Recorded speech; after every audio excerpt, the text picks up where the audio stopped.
বাংলাদেশের সামনে আজ এক অদ্ভুত ভূরাজনৈতিক সমীকরণ। একদিকে ভারত, যে কিনা বাংলাদেশের 3 দিক থেকে আছে, অন্যদিকে চীন, যে দেশ বাংলাদেশের উন্নয়ন যাত্রার অন্যতম বড় অর্থনৈতিক অংশীদার। প্রশ্ন হলো, এই দুই পরাশক্তির প্রতিদ্বন্দ্বিতার মাঝে দাঁড়িয়ে বাংলাদেশ কি কারো ছায়ায় হারিয়ে যাবে, নাকি নিজের ছায়াটি অক্ষুণ্ণ রাখতে পারবে?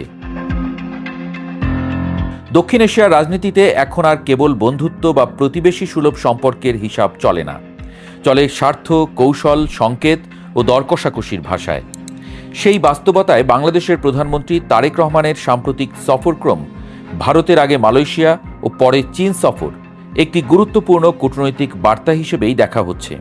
বার্তাটি পরিষ্কার: বাংলাদেশ কারো বিরুদ্ধে নয়, তবে নিজের অগ্রাধিকার নিজেই নির্ধারণ করবে। ভারত বাংলাদেশের সবচেয়ে ঘনিষ্ঠ প্রতিবেশী। সীমান্ত নিরাপত্তা, চোরাচালান, মানব পাচার, মাদক ও অস্ত্র প্রবাহ নিয়ন্ত্রণ থেকে শুরু করে বিদ্রোহী গোষ্ঠীর গতিবিধি, এসব ক্ষেত্রে ভারতের সঙ্গে সমন্বয় ছাড়া বাংলাদেশের নিরাপত্তা কাঠামো পূর্ণতা পায় না। আবার দেশের অধিকাংশ প্রধান নদীর উৎস বা প্রবাহ ভারতের ভেতর দিয়ে আসায় পানি বণ্টন, বন্যা পূর্বাভাস, কৃষি ও খাদ্য নিরাপত্তার প্রশ্নেও দিল্লি একটি অনিবার্য বাস্তবতা। তিস্তা চুক্তির দীর্ঘসূত্রিতা, সীমান্তে প্রাণহানি, পুশিন, বাণিজ্য বৈষম্য এবং বাংলাদেশের অভ্যন্তরীণ রাজনীতি নিয়ে সন্দেহ, অবিশ্বাস বহুদিন ধরেই দুই দেশের সম্পর্কে চাপ তৈরি করেছে। সবচেয়ে বড় কথা, বাংলাদেশের দ্রুত শিল্পায়ন ও অবকাঠামোগত উন্নয়নের যে বিপুল অর্থায়ন প্রয়োজন, তা ভারত একা পূরণ করতে সক্ষম নয়। সেখানেই আসে চীন।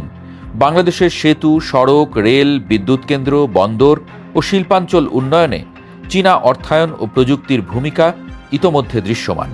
বৈদেশিক মুদ্রার চাপ, কর্মসংস্থান সৃষ্টি, উৎপাদন বৃদ্ধি ও রপ্তানি সম্প্রসারণের এই সময়ে চীনের দ্রুত অর্থায়ন এবং দ্রুত প্রকল্প বাস্তবায়নের সক্ষমতা ঢাকার জন্য গুরুত্বপূর্ণ, কিন্তু চীনের পথও ঝুঁকিমুক্ত নয়। অপ্রয়োজনীয় ঋণ, অস্বচ্ছ চুক্তি কিংবা অর্থনৈতিকভাবে অলাভজনক প্রকল্প ভবিষ্যতে বোঝা হয়ে উঠতে পারে।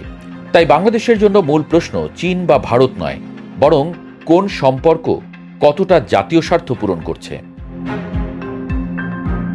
এই বাস্তবতায় বাংলাদেশের কৌশল হওয়া উচিত সূক্ষ্ম ভারসাম্য। ভারতের সঙ্গে নিরাপত্তা, সীমান্ত, নদী ও আঞ্চলিক স্থিতিশীলতার সম্পর্ক, চীনের সঙ্গে বিনিয়োগ, শিল্প, প্রযুক্তি ও অবকাঠামোগত সহযোগিতা। অর্থাৎ ভারতের সঙ্গে কৌশলগত বাস্তবতা, চীনের সঙ্গে অর্থনৈতিক বাস্তবতা। শেষ পর্যন্ত বাংলাদেশের সবচেয়ে বড় শক্তি তার ভূগোলই। ভারত, বঙ্গোপসাগর, দক্ষিণ পূর্ব এশিয়া ও চীনা আগ্রহের সংযোগস্থলে দাঁড়িয়ে থাকা এই দেশ ছোট হতে পারে, কিন্তু অপ্রাসঙ্গিক নয়। সেই শক্তিকে ক্ষমতায় রূপ দেওয়ার একমাত্র উপায় স্বচ্ছ চুক্তি, দক্ষ কূটনীতি, জাতীয় ঐক্যমত্য এবং আত্মসম্মানবোধ। বাংলাদেশের পথ তাই ভারত বিরোধিতা নয় বা চীন নির্ভরতাও নয়। বাংলাদেশের পথ হল সবার সঙ্গে সম্পর্ক, তবে নিজের শর্তে।